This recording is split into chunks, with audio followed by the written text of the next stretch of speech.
का नमस्कार. नमस्कार डॉक्टर साहेब. नमस्ते. काय नाव तुमचं? माझं नाव आनंदा बाबूराव पवार. अच्छा, राहणार कुठे?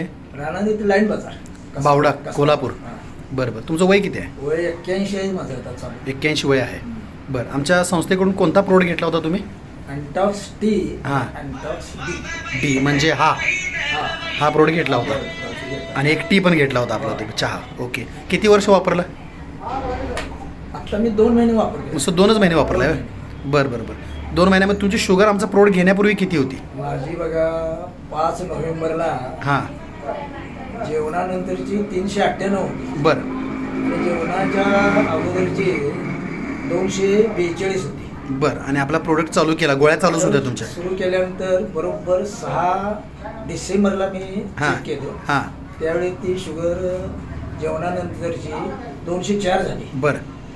आणि जेवणाच्या अगोदरची हां. 176 झाली. बराच फरक पडला. आता दुसरा माझा हे संपलेला आहे. बरं. अँटॉक्स तुमची टी आणि डी. हां. आता या 6 तारखेला मी ते रिपीट घेताय तुम्ही? बरं बरं. त्रास वगैरे काय शुगरमुळे होत होते का तुम्हाला? शुगर म्हणजे अस्वस्थ वाटायचं, बरं. थोडंसं म्हणजे असं नर्वस वाटायचं? नर्वसनेस होता. बरोबर आहे.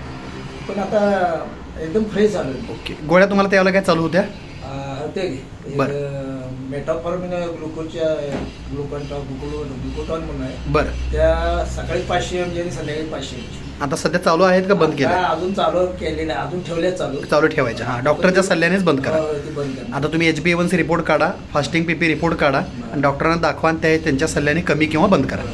ओके. मग सध्या तुम्ही आमच्या संस्थेच्या प्रोडक्टवरती खुश आहात? खुश नाही. हां.